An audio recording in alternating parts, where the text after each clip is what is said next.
السلام عليكم ورحمة الله. بسم الله الرحمن الرحيم. اللهم علمنا ما ينفعنا وانفعنا بما علمتنا. النهاردة دي هتكون أول فيديوهاتنا في السلسلة بتاعة tips and tricks في الفيديو editing، والنهاردة هنتكلم عن كيفية إزالة الكروما من داخل الفيديو. طيب احنا دلوقتي فاتحين برنامج ادوبي بريمير، ده البرنامج اللي احنا هنشتغل عليه النهاردة، ومحضر عندنا تحت في البروجكت اريا او اللايبراري بتاعتي تو فايلز. الفايل الاولاني هو عبارة عن مناظر طبيعية، والملف التاني الفيديو التاني هو عبارة عن فيديو معمول بخلفية خضراء علشان بس يظهر جزئية السبسكرايب للناس اللي دايما بتستخدم السبسكرايب واللايك في الفيديوهات بتاعتها على اليوتيوب. خلينا نبدأ ونعمل دراج لأول فيديو.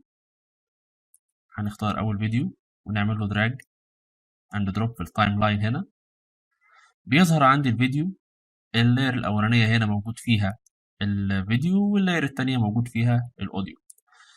احنا مش هيهمنا دي دلوقتي النهاردة في الموضوع بتاعنا، احنا اللي هيهمنا الفيديو التاني. هنعمل له دراج اند دروب هنا، وليكن مثلا هنحطه في المنطقة دي.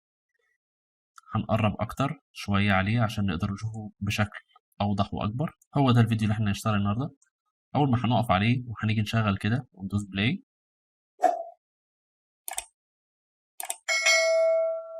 بيظهر بالشكل ده مع خلفية خضراء. والخلفية الخضراء احنا طبعا بنراعي ان احنا حاطين الفيديو ده في اللاير اللي قبل اللاير بتاعة الفيديو عشان تبقى هي فوقه وظاهرة.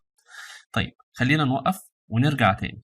ايه هي الخطوات اللي احنا هنحتاج نعملها علشان نقدر نحسن او نشيل الباك جراوند الخضراء دي او الكروما عموما بشكل عام من اي فيديو موجود قدامنا؟ اول حاجة هنروح على الفيديو اللي احنا عايزينه ده، هنختار الفيديو، وبعد كده عند الإفكتس منيو هنكتب كي، أو ممكن طبعا نوصل لها من خلال الفولدر فيديو، بعد كده كينج، ونختار من تحت الترا كي. الترا كي هنعمل لها دراج اند دروب على الفيديو بتاعنا لحد هنا كله تمام.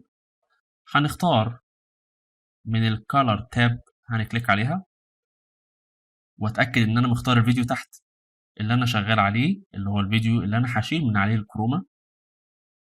هعمل اول حاجه سكيل، هصغر السكيل بتاعته شويه بالشكل اللي يناسبني. هنخليه مثلا نقول 60 على سبيل المثال، وهنخليه مثلا وليكن في نفس البوزيشن اللي هو موجود فيه. اللي يهمني دلوقتي في المرحله دي ان انا هنزل تحت هلاقي الترا كي. هنا كل اللي انا هعمله من عند الجزئيه اللي اسمها كي كولر، هنختار البيك اب بن، وهختار الباك جراوند اللي لونها اخضر. هكليك هنا، هلاقيه بمنتهى البساطه والسهوله شال الباك جراوند بتاعتي.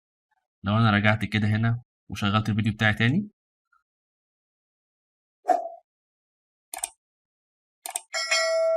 ببساطة شال الباك جراوند بتاعت الكروما، والفيديو شغال مفيش اي مشكلة فيه نهائي.